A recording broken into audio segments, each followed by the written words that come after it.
न फनकार तुझसा तेरे बाद आया, मोहम्मद रफी तू बहुत याद आया। दोस्तों, आज के इस वीडियो के अंदर हम लोग बात करने वाले हैं मोहम्मद रफ़ी साहब और मोहम्मद अज़ीज़ साहब के ज़िंदगी के बारे में। जी हाँ दोस्तों, आप लोगों ने मोहम्मद अज़ीज़ साहब और मोहम्मद रफ़ी साहब इन दोनों के गीत तो सुने ही होंगे। और दोस्तों, एक ऐसा दौर था जब मोहम्मद रफ़ी साहब का नाम जो है वो आसमान की बुलंदियों में था और मोहम्मद रफ़ी साहब को बहुत सारे लोग पसंद किया करते थे। और उस ज़माने में मोहम्मद रफ़ी साहब के गीत इतने पॉपुलर हुआ करते थे, हर एक गीत को मोहम्मद रफ़ी साहब के लोग पसंद करते थे। दोस्तों, मोहम्मद रफ़ी साहब जब गुज़रे तो मोहम्मद रफ़ी साहब के गीत फ़िल्मों में आने बंद हो गए। इसके वजह से मोहम्मद रफ़ी साहब के फ़ैन जो हैं वो बहुत मायूस हो गए। इसके वजह से मोहम्मद रफ़ी साहब के फ़ैन मोहम्मद रफ़ी साहब को मिस कर रहे थे और उनकी कमी को महसूस कर रहे थे। दोस्तों, किसी का जगह लेना बहुत ही मुश्किल होता है और उस ज़माने में लोग कहते थे कि मोहम्मद रफ़ी साहब अब नहीं रहे तो 100 साल में भी मोहम्मद रफ़ी साहब जैसा कोई नहीं आएगा, मोहम्मद रफ़ी साहब का जगह कोई नहीं ले सकता। और दोस्तों, उस ज़माने में भी बहुत सारे सिंगर थे, लेकिन जो गायकी मोहम्मद रफ़ी साहब का था, मोहम्मद रफ़ी साहब ने अपने आवाज़ के ज़रिए लोगों के दिलों में घर कर लिया था और लोग मोहम्मद रफ़ी साहब को भूल नहीं पा रहे थे। उस ज़माने में किशोर कुमार जी भी ज़िंदा थे, मन्ना डे जी भी थे और सुरेश वाडीकर जी भी थे, शबीर कुमार जी भी थे। बहुत सारे ऐसे सिंगर थे जो उस ज़माने में भी थे, लेकिन मोहम्मद रफ़ी साहब की आवाज़ में वो जादू था। लोगों के दिमाग में मोहम्मद रफ़ी साहब का आवाज़ जो है वो बैठ गया था और लोग मोहम्मद रफ़ी साहब को बहुत मिस कर रहे थे। मोहम्मद रफ़ी साहब के कमी को बहुत महसूस कर रहे थे लोग, और इस कमी को पूरा किया मोहम्मद अज़ीज़ साहब ने। जी हाँ दोस्तों, जब मोहम्मद अज़ीज़ साहब फ़िल्मों में गाना शुरू कर चुके थे तो लोग परेशान हो गए थे, यार ये कौन है जो मोहम्मद रफ़ी साहब की तरह बिल्कुल गा रहे हैं। इनकी आवाज़ जो है बिल्कुल मोहम्मद रफ़ी साहब से मिलता जुलता है।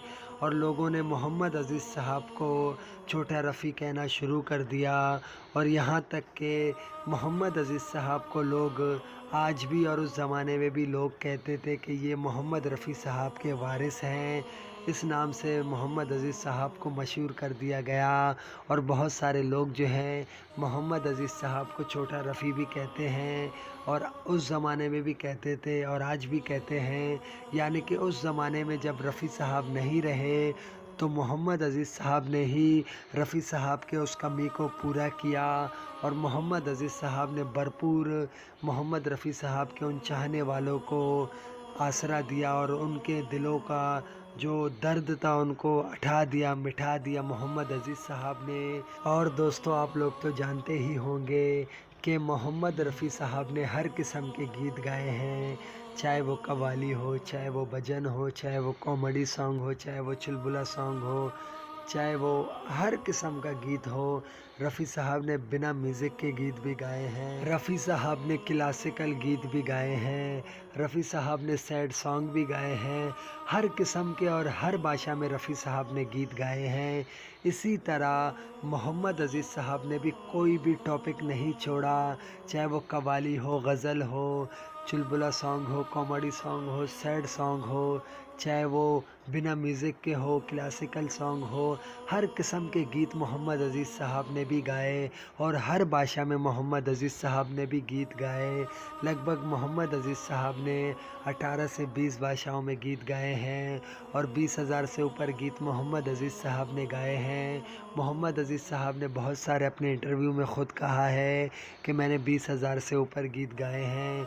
तो यहाँ पर हम लोग सोच सकते हैं कि मोहम्मद अज़ीज़ साहब कोई मामूली शख्स नहीं थे, मोहम्मद अज़ीज़ साहब जैसा कोई और सिंगर नहीं دوستوں میں سمجھتا ہوں کہ جو گائیکی محمد عزیز صاحب کا تھا وہ گائیکی اب کبھی بھی نہیں آ سکتا، چاہے لوگ اس زمانے میں کہتے تھے کہ رفیع صاحب جیسا 100 سالوں میں بھی نہیں آ سکتا کوئی، میں یہ کہتا ہوں کہ 1000 سال بھی گزر جائیں پر محمد عزیز صاحب جیسا کوئی نہیں آ سکتا۔ محمد عزیز صاحب جیسا صرف ایک ہی تھا اور وہ خود محمد عزیز صاحب تھے، وہ اب ہمارے بیچ نہیں رہے، لیکن ان کی یادیں، ان کا آواز جو ہے ہمیشہ ہمارے دلوں میں رہے گا، اور جب تک ہم ہیں ہم محمد عزیز صاحب کو بھول نہیں سکتے۔ دوستوں میں آپ لوگوں سے اتنا ہی کہوں گا کہ محمد عزیز صاحب کے گیت آپ لوگ ضرور سنیں، اور جن لوگوں نے نہیں سنا وہ بھی زیادہ سے زیادہ محمد عزیز صاحب کے گیت سنیں، اور ان گیتوں کو سن کے بتائیں کہ محمد عزیز صاحب کا آواز کس طریقے کا ہے۔ جب کوئی محمد عزیز صاحب کو سنتا ہے تو ان کی آواز کے ساتھ وہ کھو جاتا ہے، کیونکہ محمد عزیز صاحب کا آواز اتنا بہترین اور اتنا خوبصورت ہے اور اتنا درد بھرا ہے کہ میں جتنا بھی تعریف کروں محمد عزیز صاحب کا اتنا ہی کم ہے۔ دوستو آج کا یہ انفارمیشن آپ لوگوں کو کیسا لگا اور یہ خوبصورت ویڈیو آپ لوگوں کو کیسا لگا کامنٹس کر کے ضرور بتائیے گا۔ اب تک کے لیے اتنا ہی، تھینک یو دوستو ویڈیو واچنگ کرنے کے لیے۔